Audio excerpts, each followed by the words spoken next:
कर्नाटका में लोकतंत्र का उत्सव चल रहा है। बीजेपी ने तो हमेशा चुनावों को लोकतंत्र के महोत्सव के रूप में सेलिब्रेट किया है। आप तो दुनिया को डेमोक्रेसी के सूत्र समझाने वाले भगवान बसवेश्वर जी की धरती से हैं। कर्नाटका की समृद्ध परंपरा के प्रतिनिधि और राष्ट्रभक्ति से ओतप्रोत बीजेपी के कार्यकर्ता होने का डबल गौरव आप सभी को प्राप्त है। इसलिए आप सभी पर दायित्व भी डबल है और मुझे विश्वास है हर बूथ पर किया गया आपका प्रयास बीजेपी को कर्नाटका में रिकॉर्ड सीटों से जिताएगा। जब बूथ विजयी होता है तब चुनाव में विजय अवश्य मिलती है। बूथ पर विजय दिलाने की आपकी भावना ही पार्टी को चुनाव जिताती है। पार्टी का एक अनुशासित कार्यकर्ता होने के नाते 2 दिन बाद मैं भी आप सभी कार्यकर्ताओं के बीच आ रहा हूं। कर्नाटका की जनता के दर्शन करने के लिए आ रहा हूं। कर्नाटका की जनता के आशीर्वाद लेने के लिए आ रहा हूं। साथियों, बीते दिनों मैं सरकारी कार्यक्रमों के दौरान कर्नाटका में जहां भी गया वहां की जनता ने हम सभी पर खूब आशीर्वाद बरसाया। आजकल चुनाव प्रचार के दौरान भी बीजेपी नेताओं पर जो भी नेता वहां जाकर के आते हैं जो बताते हैं, कर्नाटका के लोग अपना अपार स्नेह बरसा रहे हैं। हर छोटे मोटे कार्यकर्ता पर स्नेह बरसा रहे हैं। ये दिखाता है कि कर्नाटक की जनता का कितना विश्वास बीजेपी पर है। मैं आज कर्नाटका बीजेपी का भी अभिनंदन करूंगा कि उन्होंने इस बहुत बड़े कार्यक्रम का आयोजन किया और पूरी तरह संगठन की शक्ति का जोर लगाया।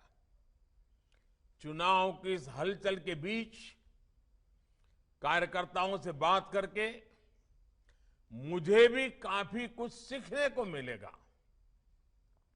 आइए, मैं लंबा भाषण न करते हुए आप ही से संवाद करना चाहता हूं।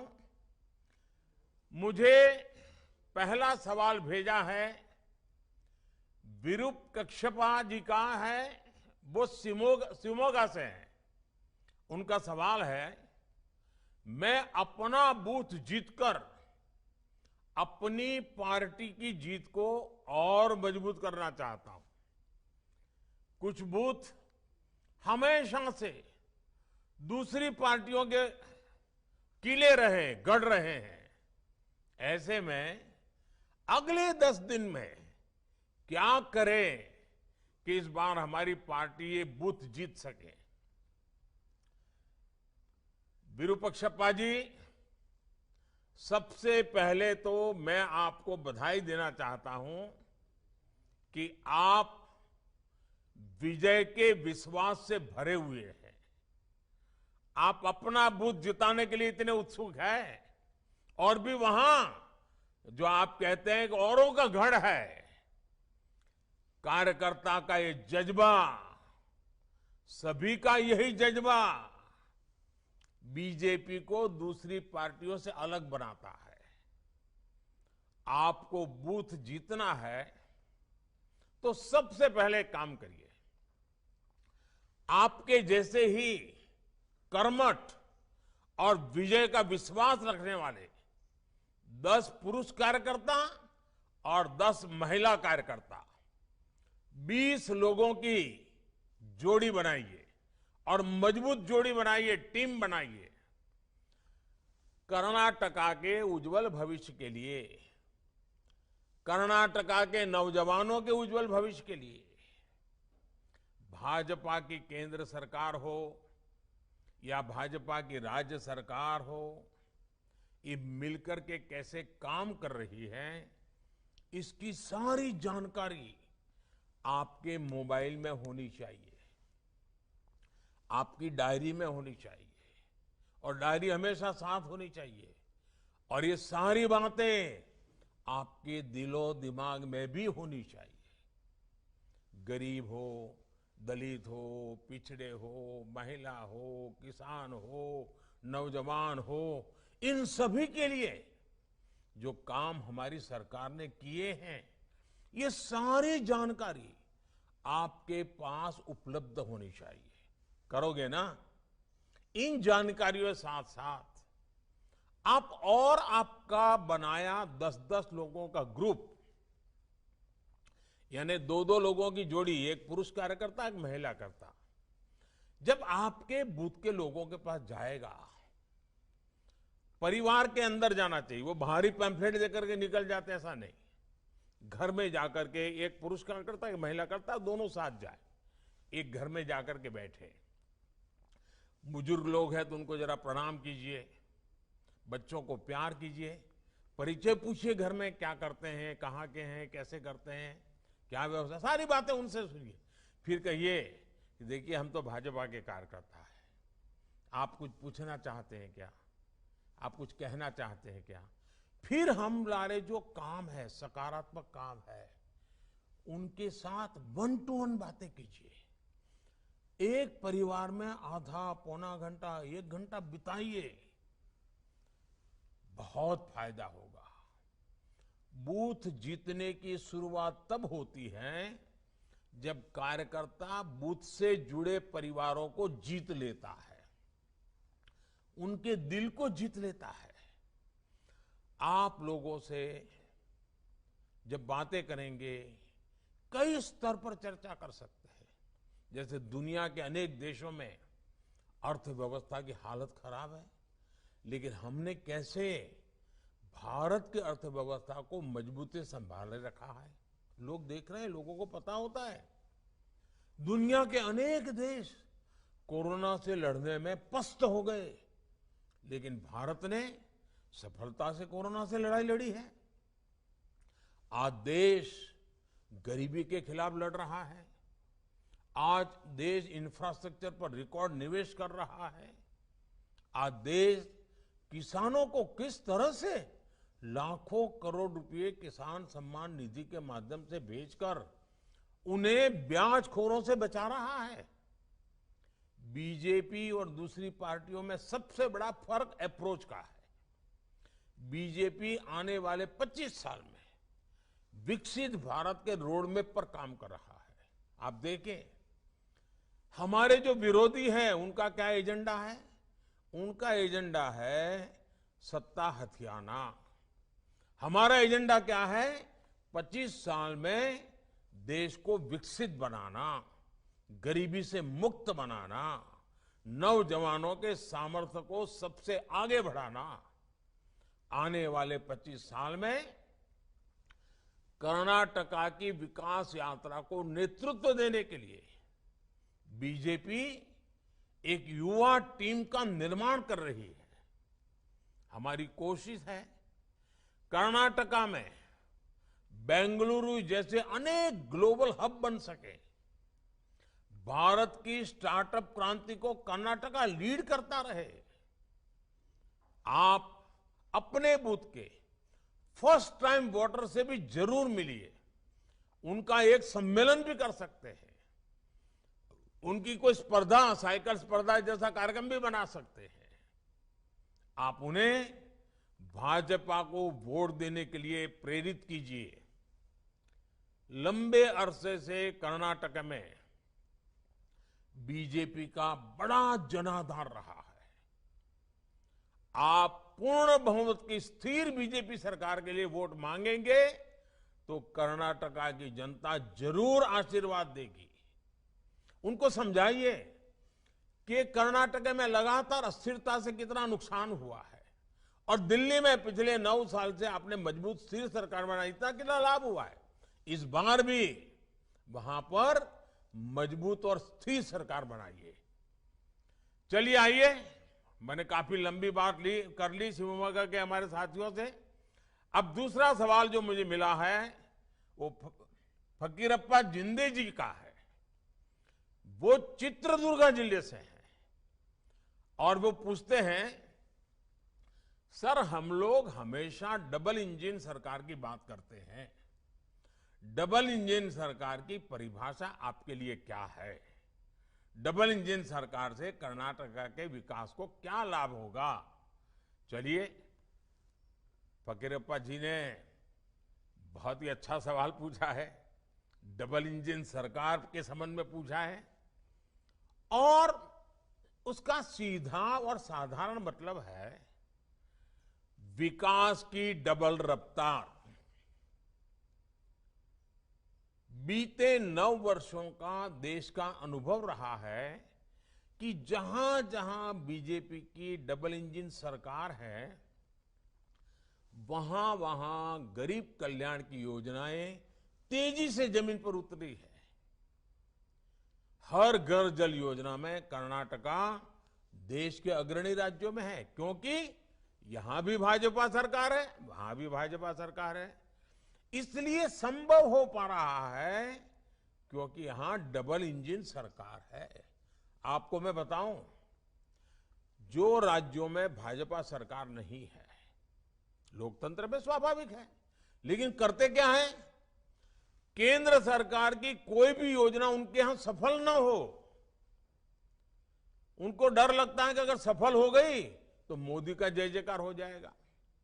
कुछ लोग तो योजना से जुड़ते ही नहीं है।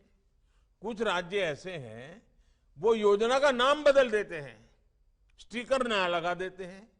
देश में एक बात आप हैरान हो जाएंगे, गरीबों को अनाज देने के लिए 1 nation 1 ration card supreme court को हुक्म करना पड़ा। क्यों? क्योंकि डबल इंजन सरकार उस राज्य में नहीं थी। देखिए, पीएम किसान सम्मान निधि में यहां कर्नाटका सरकार 4,000 रुपये अपनी तरफ से भी जोड़ रही है, भारत सरकार 6,000 रुपये दे रही है, राज्य सरकार 4,000 रुपये, दोनों भाजपा की सरकार। किसान को क्या मिल रहा है? 10,000 रुपये मिल रहा है। तो हुआ नहीं डबल लाभ। आप देख रहे हैं कि बीते 9 वर्षों में भारत दुनिया भर के निवेशकों के लिए महत्वपूर्ण केंद्र बना है। रिकॉर्ड निवेश भारत में हो रहा है। डबल इंजन सरकार के कारण इसका बहुत बड़ा लाभ कर्नाटका को मिला है। अगर यहां ऐसी सरकार आएगी जो बात बात पर केंद्र सरकार से लड़ती रहेगी, योजनाओं को रोकती रहेगी, जनता जनार्दन का जो भी हो जाए उनकी राजनीति चलते रहे, अगर यही हुआ तो सारे इंफ्रास्ट्रक्चर के प्रोजेक्ट्स को वो लटकाती रहेगी। हम रोड बना चाहेंगे, वो जमीन संपादन का काम ही धीरे धीरे करेंगे। तो कैसे निवेश आएगा? निवेश नहीं आएगा तो कर्नाटका में नए रोजगार कैसे बन पाएंगे? यानी डबल इंजन की सरकार का न रहने पर जनता पर डबल मार पड़ती है।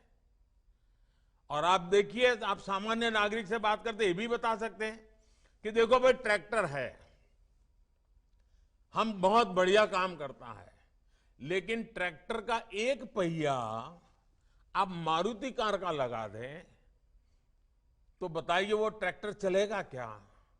किसी के काम आएगा क्या? वो खुद ही अपनी उसमें बर्बादी करेगा कि नहीं करेगा? जैसे एक ही प्रकार की व्यवस्था गति तेज देती है, वैसे ही डबल इंजन की सरकार गति तेज देती है। छोटी छोटी बातें लोगों के साथ बैठ करके समझाइए, मतदाताओं के साथ चर्चा करके बताना चाहिए।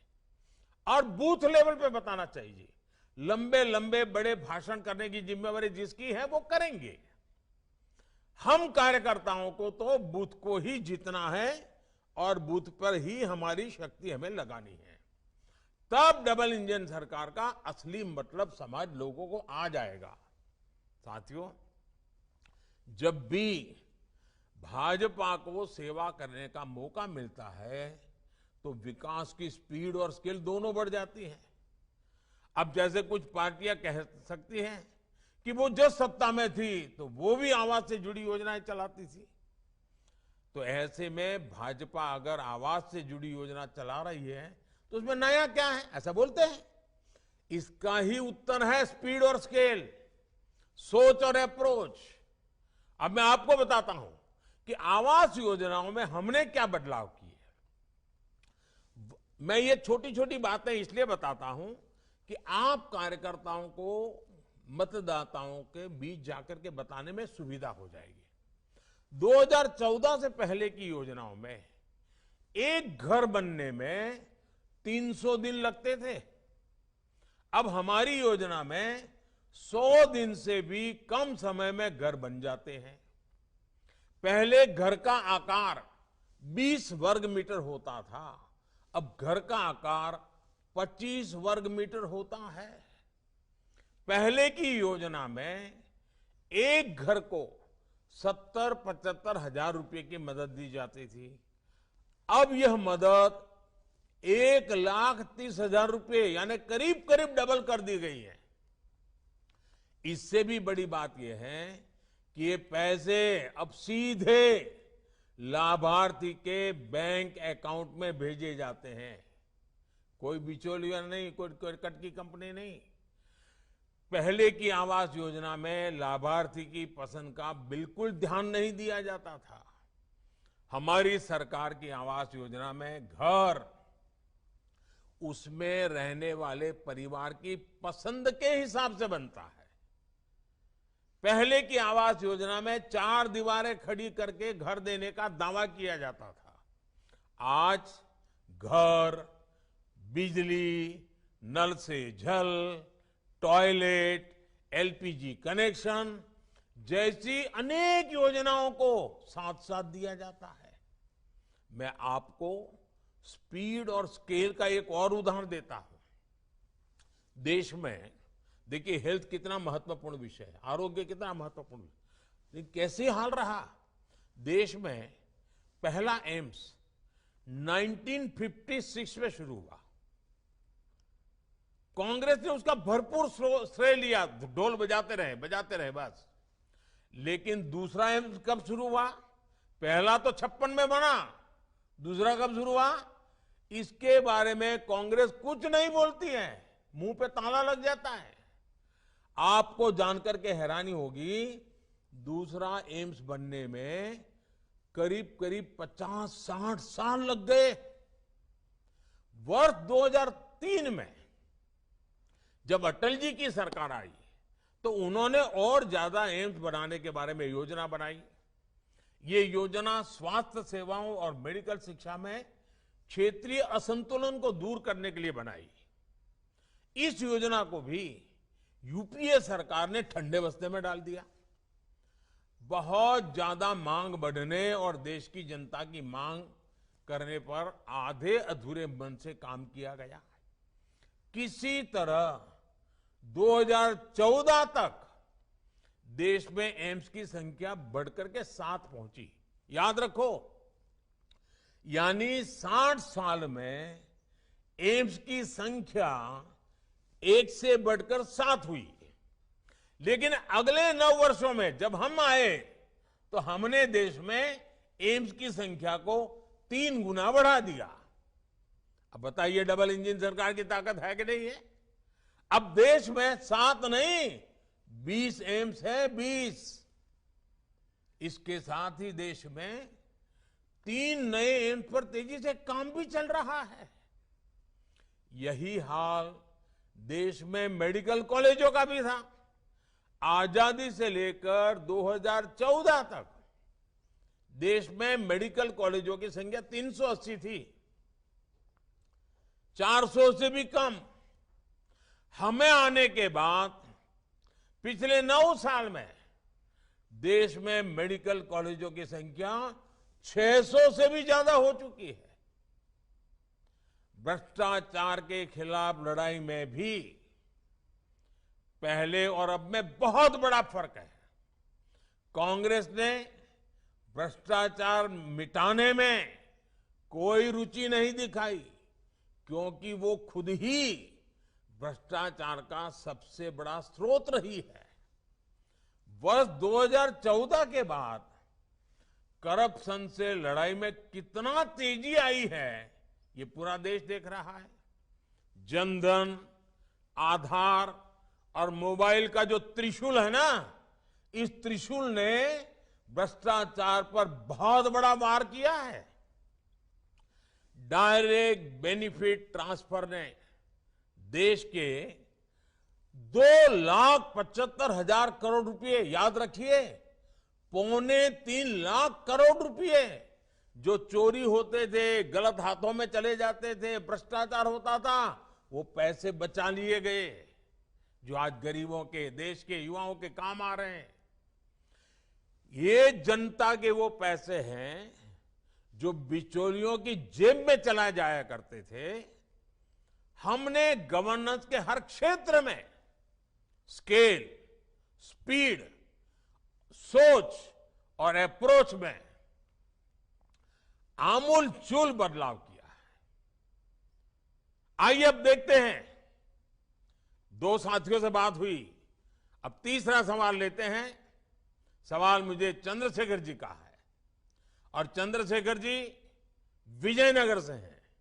उनका सवाल है कि आपने, ये मुझे पूछ रहे हैं, आपने हमेशा से कहा कि कर्नाटका रामदूत हनुमान की नगरी है और संस्कृति से भरे प्रदेश का देश है और विकास, देश के विकास में ये बहुत बड़ा योगदान देने वाला प्रदेश है। कर्नाटका की सॉफ्ट पावर में आप कितनी संभावनाएं देखते हैं? अगर मुझे एक वाक्य में कहना है चंद्रशेखर जी, तो मैं यही कहूंगा, मैं बहुत ही संभावनाएं देखता हूं। और इस अर्थ में आपका सवाल भी बहुत महत्वपूर्ण लगता है। देखिए, भाषा, संस्कृति, साहित्य और इतिहास की गौरवशाली धरोहरों में कर्नाटका बहुत समृद्ध है। आप वहां रहने वालों का ध्यान जितना जाता होगा, हम बाहर से जब आते हैं ना, हम तो अभिभूत हो जाते हैं। कर्नाटका की 2 बातें मुझे हमेशा से अपनी ओर खींचती है। आध्यात्मिकता में कर्नाटका कोई मुकाबला नहीं, और यहां पर आध्यात्मिकता लोगों को एक साथ लाकर सामाजिक जागरूकता की तरफ जाने को प्रेरित करती है। यहां अध्यात्म और सामाजिक उत्थान दोनों साथ साथ चलते हैं। चाहे वो कनकदास जी की भक्ति हो या फिर शिव शरण के वचन हो, कर्नाटका के लोग भक्ति की शक्ति का उपयोग समाज के निर्माण में लगाते हैं, भविष्य के निर्माण में लगाते हैं। दूसरी बात यह कि कर्नाटका के लोग समय के साथ और कई बार तो समय से भी आगे चलते हैं। आधुनिकता के साथ चलकर भी कर्नाटका के लोग अपने साहित्य, अपनी भाषा से जुड़े रहते हैं। यहां के युवा कोडिंग भी करते हैं और कुवेम्पू जी की कविता भी पढ़ते सुनते हैं। आज भी कर्नाटका के युवाओं में कन्नड़ा साहित्य पढ़ने की संस्कृति जीवित है। कर्नाटका अपने गौरवशाली अतीत के प्रति सजग है और कर्नाटका देश के भविष्य को गढ़ने में पूरी तरह जुटा हुआ है। मेरा और कर्नाटका का नाता भी पुराना है। कर्नाटका के लोगों के स्नेह को मैं दशकों से महसूस कर रहा हूं। मुझे दशकों से आशीर्वाद मिलते रहे। ये तब का स्नेह है जब मैं किसी पद पर नहीं था और यहां पार्टी के काम के लिए एक साधारण कार्यकर्ता के रूप में आया करता था। इतना ही नहीं, इसके भी पहले जब मैं राजनीति में भी नहीं था, श्रद्धेय यादवराव जी जोशी के चरणों में आकर के बैठने का मुझे सौभाग्य मिलता था। उस दिन से मेरा जो कर्नाटका और कर्नाटका के लोगों के साथ जो मेरा नाता जुड़ा, वो लगातार वो और मजबूत होता जा रहा है। इसलिए ही अक्सर मैंने मन की बात कार्यक्रम में कर्नाटका की संस्कृति की बात की है। कर्नाटका के कितने ही लोग हैं जो कर्नाटका के विकास के पुण्य कार्य में अपना जीवन लगा रहे हैं। ऐसे लोगों की तपस्या को सबके सामने लाने का प्रयास मैं मन की बात में भी मौका नहीं छोड़ता हूं। जब भी मौका मिले मन की बात में मैं कर लेता हूं। और आपको मालूम है, अब इस रविवार को मन की बात का 100वां एपिसोड है, सेंचुरी लगाने का। वो आपके आशीर्वाद से संभव है, देशवासियों के आशीर्वाद से संभव है। और मैं तो इसके लिए देशवासियों को बधाई देता हूं। साथियों, आज भारत अपनी विरासत पर गौरव के साथ ही अपनी संस्कृति, अपनी आस्था, अपने इतिहास से जुड़े प्रसिद्ध स्थानों को आधुनिक अवतार के सामने ला रहा है। इसमें कर्नाटका की सॉफ्ट पावर की भी उतनी ही बड़ी भूमिका है। कर्नाटका में इसके लिए अनेक संभावना है जिनको डबल इंजन सरकार ही अवसरों में बदल सकती है। चलिए अब देखते हैं, हमारे साथ चौथा सवाल भी हो रहा है। ये अरुण सेठ जी का सवाल है और वो दक्षिण कन्नड़ा से हैं। उनका सवाल है कि कांग्रेस ने हर जगह मुफ्त रेवड़ियों का वादा किया है। मुफ्त की रेवड़ियों की राजनीति पर आपके क्या विचार, हमारा मार्गदर्शन करिए। एक तो मुझे अच्छा लगा कि हमारे कन्नड़ा भाषी भी लोग और छेक दक्षिण कन्नड़ा में भी रेवड़ी शब्द समझ आ गया है। देखिए, हमारे देश में कुछ राजनीतिक दलों ने राजनीति को सिर्फ सत्ता और भ्रष्टाचार का साधन बना दिया। इसको हासिल करने के लिए वो साम दाम दंड भेद हर तरह का तरीका अपना रहे हैं। इन राजनीतिक दलों को देश के भविष्य की, आने वाली पीढ़ियों की, मेरे कर्नाटका के बच्चों की, मेरे कर्नाटका के नौजवानों की, मेरे कर्नाटका की नौजवान बेटियों की, उनको कोई चिंता नहीं है।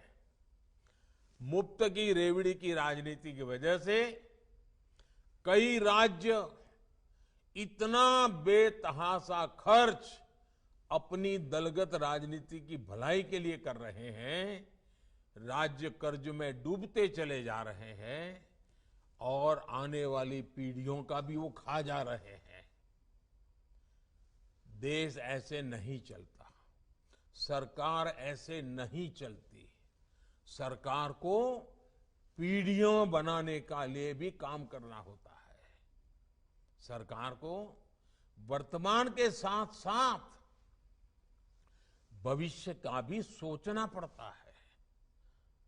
सरकार सिर्फ सुबह शाम रोजमर्रा की रोजी रोटी कमाने वाली जिंदगी पर नहीं चल सकती, बल्कि उसको एसेट क्रिएशन पर काम करना पड़ता है, संपदा बनानी पड़ती है, ताकि दशकों दशक तक देश के हर परिवार का जीवन ठीक से चलता रहे।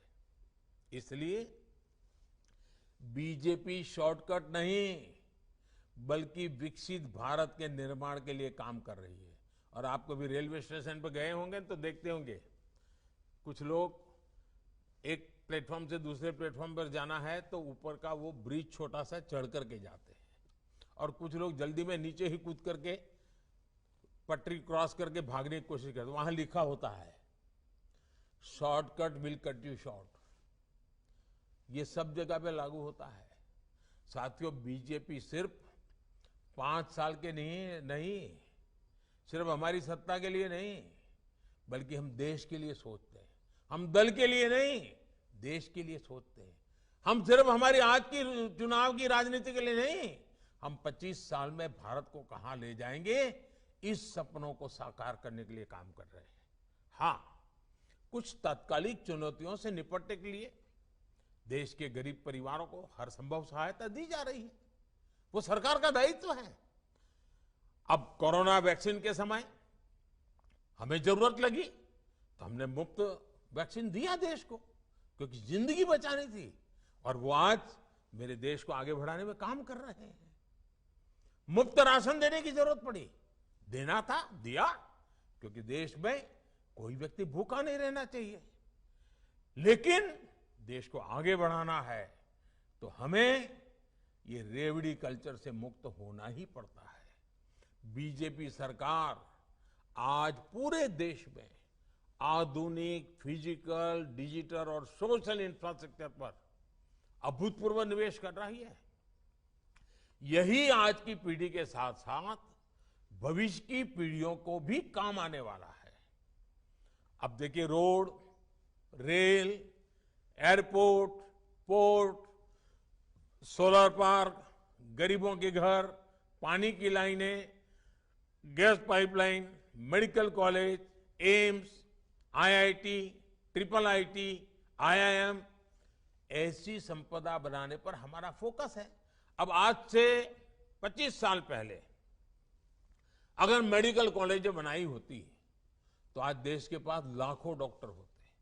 हमें डॉक्टरों की कमी नहीं होती। नर्सिस की कितनी कमी है। अगर आज से 20, 25, 30 साल पहले आवश्यकता के अनुसार नर्सिस की कॉलेज बन गई होती तो आज देश में बच्चियों को अपना भविष्य बनाने के लिए कितना काम आता था। लेकिन उन्होंने उस समय की राजनीति की, भविष्य का सोचा नहीं। अब आज हम कितना ही दौड़ लगाएं, लेकिन जो 25 साल बर्बाद हो गए वो तो हो गए।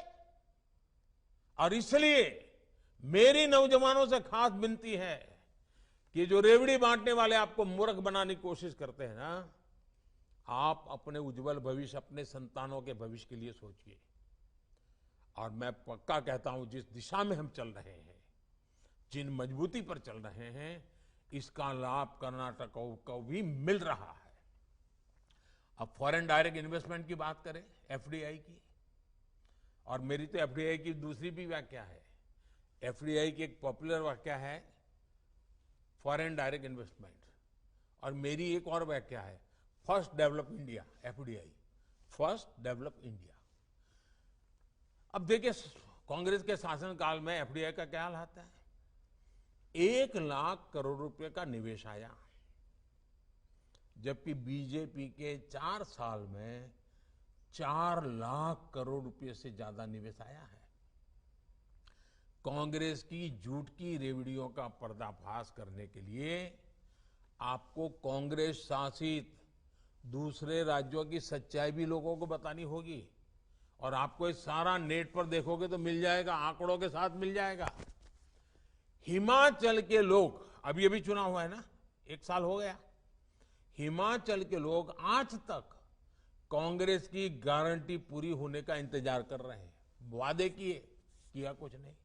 राजस्थान के लोग भी कांग्रेस की गारंटी पर आज आंदोलन कर रहे। भाई क्या हुआ, सरकार का 4 साल बीत चुका, अभी तक गारंटी ही रह गई। कांग्रेस मतलब झूठ की गारंटी, कांग्रेस मतलब भ्रष्टाचार की गारंटी, कांग्रेस मतलब भाई भतीजावाद की गारंटी। कांग्रेस अब उस स्थिति में है जब वो ना कोई सच्ची गारंटी दे सकती है, और आपको तो मालूम है मेरे नौजवान दोस्तों, कांग्रेस की वारंटी तो बहुत पहले ही एक्सपायर हो चुकी है। जिसकी वारंटी एक्सपायर हो चुकी है उसकी गारंटी का मतलब क्या है जी? आइए देखते हैं। अब हमें और भी कुछ सवाल आ रहे हैं। देखिए, पांचवें हमारे कार्यकर्ता मुझे सवाल पूछ रहे हैं। श्री DR योगेश जी हैं, वो तो बेंगलुरु से है, और उनका सवाल है कि सरकार बनने के बाद हम आने वाले 5 साल में कर्नाटका को कहां देख सकते हैं? बेंगलुरु के नौजवान है तो लंबा सोचने वाले होते ही होते हैं, अच्छा सोचने वाले हैं कर्नाटका के नौजवान। देखिए, देश इस समय आजादी का अमृत महोत्सव मना रहा है। आने वाले 24-25 साल देश के लिए अमृत काल है। इनकी शुरुआत इन्हीं 5 वर्षों से होने वाली है। ये किसी सरकार की बात नहीं है, ये किसी दल की बात नहीं है, ये देश की बात है। इन 5 वर्षों की प्रगति हमारे अमृत काल की नींव होने वाली है। ऐसे में मतदाताओं को उन्हें चुनना चाहिए जिनके पास अमृत काल के लिए कुछ ब्लूप्रिंट हो। अब देखिए, मैं आपको एक आजादी के पहले का चित्र आपके सामने रखता हूं। हमारे देश में 800,000 साल की गुलामी के कालखंड में इस देश का एक भी वर्ष ऐसा नहीं था कि आजादी के लिए किसी ने कोई जंग न किया हो। इस देश का कोई इलाका ऐसा नहीं था जो कभी न कभी आजादी की जंग को ब्यूगल न बजाया हुआ, लड़ाई न लड़ी हो। लेकिन 1920 के बाद पूज्य बापू के नेतृत्व में जो बातें शुरू हुई और पूज्य महात्मा गांधी ने आजादी लेके रहूंगा का जो मुद्दा आगे बढ़ाया, क्विट इंडिया का मुद्दा आगे बढ़ाया, 25 साल के भीतर यानी 800-900 साल से हम लड़ रहे थे, लेकिन वो 25 साल ऐसे महत्व के बन गए कि 1947 में आजादी आई। अनेक परिवारों ने काम, नेताजी के नेतृत्व ने काम किया, भगत सिंह जैसे वीरों की शहादत ने काम किया, वीर सावरकर जी के पूरे परिवार के बलिदान जैसे महापुरुषों ने काम किया, लेकिन गांधी जी का उस नेतृत्व देश के सामान्य मानवीय को आंदोलित कर गया। वो 25 साल का कालखंड जैसे आजादी दिला सका, वैसे ही मेरे साथियों ये 25 साल का कालखंड, ये अमृत काल समृद्ध भारत की गारंटी है। मेरे शब्द लिख के रखिए, देखो, ये विकसित भारत की गारंटी है। और हमारी सरकार ने तो अभी से इस पर काम करना शुरू कर दिया है। कर्नाटका हमारे इस विकास अभियान का बहुत महत्वपूर्ण हिस्सा है। कर्नाटका के विकास से भारत का विकास, फिर से मैं कहता हूं, कर्नाटका के विकास से भारत का विकास, हमारी सरकार इसी मंत्र के साथ चल रही है। आज पूरी दुनिया भारत को मैन्युफैक्चरिंग के हब के रूप में देख रही है। आने वाले समय में बहुत सारी मेगा फैक्ट्रियां भारत में आने वाली है।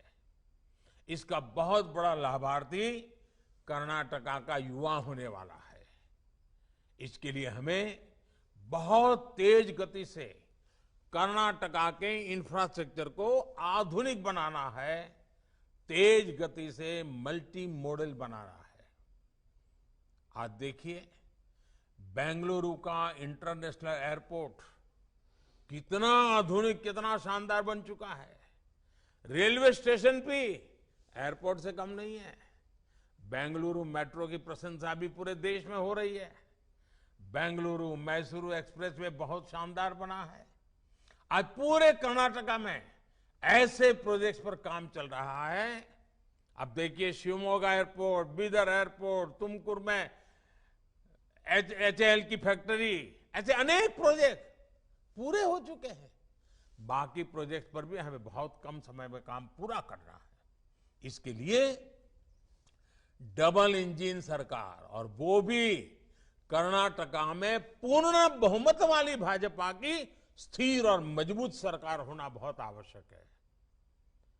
हम अगले 5 साल में ऐसा कर्नाटका बनाने वाले हैं जहां मेरे गांव का सामर्थ्य, मेरे किसानों का सामर्थ्य, मेरी माताओं बहनों का सामर्थ्य, मेरे नौजवानों का सामर्थ्य, मेरे दलित भाई बहनों का सामर्थ्य, मेरे आदिवासी भाई बहनों का सामर्थ्य, ये शक्ति, ये सामर्थ्यवान बने, सशक्त बने, समर्थ हो, संवेदनशील हो, और हम सब मिलकर के दिल्ली की सरकार हो या कर्नाटका की सरकार, मैं हूं या आप हो, कर्नाटका का विकास, देश का विकास, देश को गति देने के लिए कर्नाटक का विकास, हमें पूरी सक्षमता के साथ आगे बढ़ना है, विश्वास के साथ आगे बढ़ना है।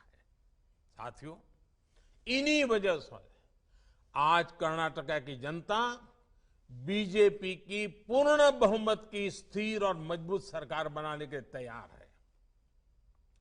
साथियों, ये मेरा सौभाग्य है कि मुझे आप सबसे आज बूथ लेवल के लाखों कार्यकर्ताओं के दर्शन करने का भी सौभाग्य मिला है, आपसे बातचीत करने का भी सौभाग्य मिला है, और मैं आश्वस्त हो गया हूं कि इस बार सारे रिकॉर्ड तोड़ करके भारतीय जनता पार्टी को कर्नाटका की जनता विजयी बनाने वाली है, आशीर्वाद देने वाली है।